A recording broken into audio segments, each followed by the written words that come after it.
There's something about Black women over 50 that the world has never quite known how to handle. Maybe it's the way you carry decades of wisdom in your posture. Maybe it's the quiet confidence that no filter or trend could ever manufacture. Or maybe it's simply this: you have finally stopped dressing for anyone else's approval. But here's the truth nobody tells you often enough. Even the most confident, most stylish Black woman over 50 can be wearing earrings that are quietly working against her. Not because she has bad taste, but because nobody ever sat her down and explained how earrings interact with mature skin, changing face shapes, and the incredible depth of melanin. So today, we're fixing that. I'm going to walk you through the 5 earrings you need to retire immediately if you're a Black woman over 50, and exactly what to replace them with so you look like the absolute definition of grown, glowing, and unbothered. Before we get into it, hit that subscribe button, tap the notification bell, and drop a comment telling me where you're watching from, because this channel, Melanin Rocks Fashion, was built for women exactly like you. Now, before I give you these 5 tips, if you haven't already, go ahead and subscribe right now so you don't miss a single detail, because trust me, you're gonna want to come back to this one. Okay, let's get into it. Let's start with something most of us were taught to love since childhood: the tiny, delicate stud. That little diamond or gold dot you were told was classy and safe.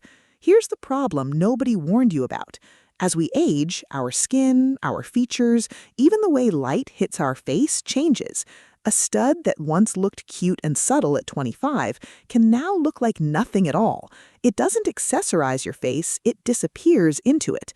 And on richly pigmented skin, tiny studs often get swallowed by the depth and warmth of your complexion instead of complementing it.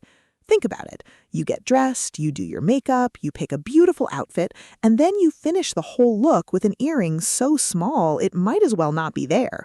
That's not elegance, that's a missed opportunity. Instead, reach for a slightly bolder stud: a brushed gold dome, a small pearl cluster, or a textured button earring, something with enough presence to catch light and hold attention without shouting. The goal isn't size for the sake of size, it's intention. The second earring you need to walk away from is the long, thin, dangling chain earring. You know the ones: delicate metal strands that hang 3 or 4 inches past your earlobe, sometimes ending in a tiny charm or bead. In your 20s and 30s, these read as trendy and playful, but past 50, gravity is already doing its own thing to our faces, and long, thin dangles tend to exaggerate that downward pull. They can make your jawline look heavier and your whole face look tired by the end of the day, even when you're not. There's also a practical issue. Thin dangles catch on scarves, collars, and hair, and constant tugging on the earlobe over years can actually stretch and weaken the piercing. Instead, look for structured drop earrings that stop at or slightly above your jawline.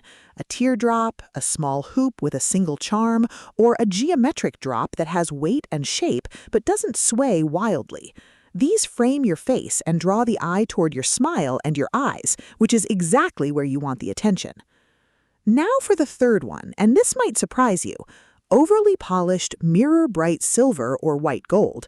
I know shiny feels like it should read as clean and expensive, but under most indoor lighting, especially warmer-toned lighting in restaurants, offices, and living rooms, high-shine cool metals can throw a harsh, almost clinical reflection against warm and deep skin tones.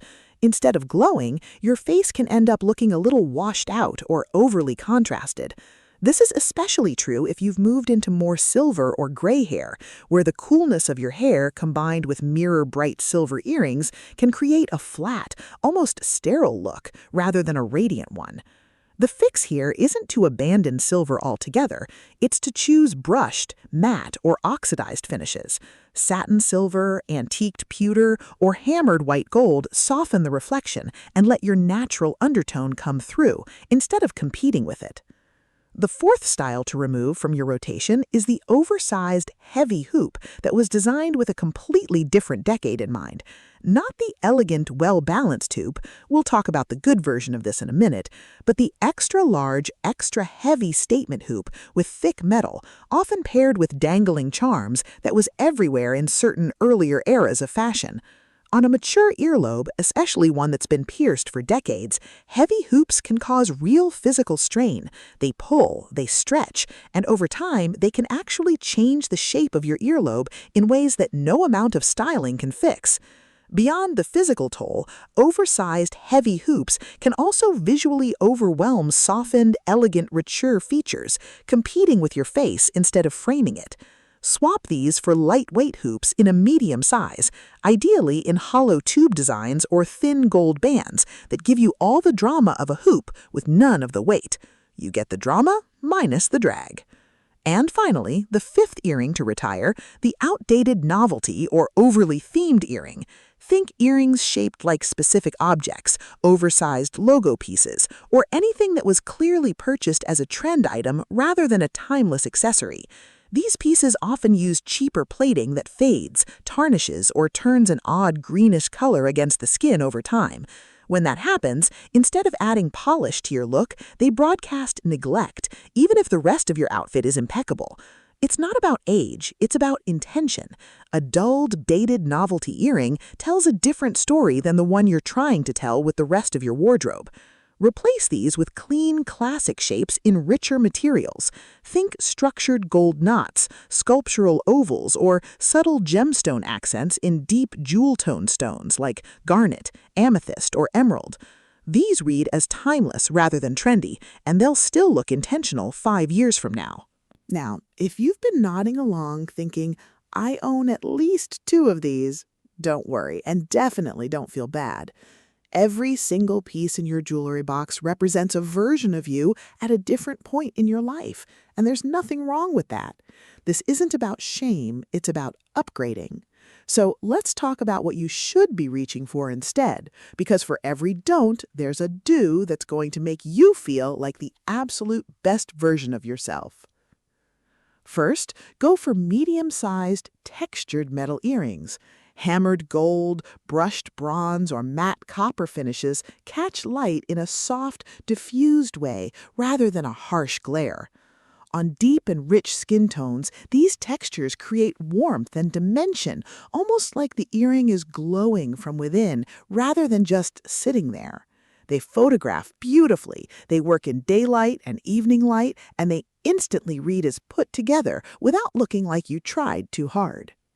Second, embrace geometric and architectural shapes. Squares, hexagons, soft trapezoids, and asymmetrical lines aren't just for younger women chasing trends. On a mature face, geometric earrings add structure and a modern edge that beautifully counterbalances the natural softening of features that comes with age. If your face has become rounder over the years, sharp, angular earrings can add definition. If your features have become more angular, soft circular or oval shapes can restore balance and warmth. Third, don't be afraid of color again. Deep jewel tones, sapphire blue, emerald green, garnet red, and rich amethyst purple are extraordinary against melanin-rich skin. These colors don't compete with your undertone, they elevate it. Paired with a neutral outfit, a single pair of jewel-toned earrings can become the entire focal point of your look, drawing compliments before you even say hello. Fourth, look for earrings with upward movement and lift. Gentle arcs, curved lines, or shapes that angle slightly upward toward your cheekbone create a subtle, almost subconscious effect. The eye naturally follows that upward line, giving the impression of lifted, brightened features. It's one of the simplest style tricks in the book, and almost nobody talks about it. And fifth, if you love a statement piece, and many of us do, choose lightweight materials that let you go big without the physical toll by the afternoon. You get presence and comfort in the same pair, and that combination is what true elegance is built on. Here's something else worth mentioning. Your earrings should always work in conversation with your hairstyle, not against it. If you wear your hair natural, in twists and locks or with volume, small earrings can get completely lost in the beauty of your hair. Medium to bold pieces help you stand out intentionally. If you keep your hair close cropped or in sleek, low volume styles, this is actually your moment to experiment with slightly larger, more architectural earrings because there's nothing competing for them for attention. And if you've embraced your gray or silver hair, congratulations, because gray hair is one of the most striking backdrops for jewelry. Warm metals like gold and bronze create a gorgeous contrast against silver strands, while deep jewel tones practically glow next to gray. Let's also talk about something that rarely gets mentioned in fashion videos: comfort as a form of self-respect. At this stage of life, you've earned the right to prioritize how something feels, not just how it looks in a photo. Heavy, poorly balanced earrings that pull at your lobes all day aren't doing you any favors, no matter how beautiful they look in the mirror for the first 5 minutes. Choosing lightweight, well-balanced pieces isn't lowering your standards, it's raising them. It says, I deserve to look incredible and feel comfortable while doing it.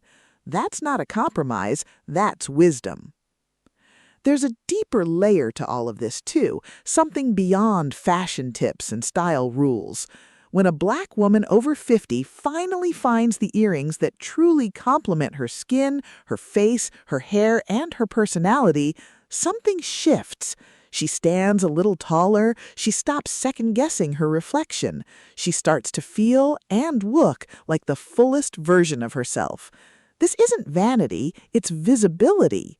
For decades, mature Black women have been told, directly or indirectly, to fade quietly into the background, to dress age-appropriately, to shrink. But the truth is, your 50s, 60s, and beyond aren't a fade-out, they're a crescendo. The right pair of earrings won't just complement your outfit, they'll remind you every single time you look in the mirror that your story isn't winding down, it's reaching its richest chapter. So here's your homework. Go look through your jewelry box tonight with completely fresh eyes. Not the eyes of who you were 20 years ago, but the eyes of who you are right now. Set aside anything that's too small to be seen, too heavy to be comfortable, too shiny to flatter your glow, too oversized for your lobes, or too outdated to tell today's story. And in their place, start building a small, curated collection of pieces that actually celebrate the woman you've become. It doesn't have to happen overnight. Start with 1 or 2 pairs that check these boxes and build from there. You've spent decades taking care of everyone else, your family, your career, your community. This is your season to show up for yourself, too, one intentional detail at a time. Your beauty was never on a countdown clock. It's been gathering richness and depth this whole time, the same way fine gold only grows more beautiful with age. Wear that truth on your ears every day. If this opened your eyes, hit that like button, drop a comment telling me which earring you're retiring first, and subscribe to Melanin Rock Fashion so you don't miss what's next. Your glow isn't fading, it's evolving, and it deserves every bit of shine.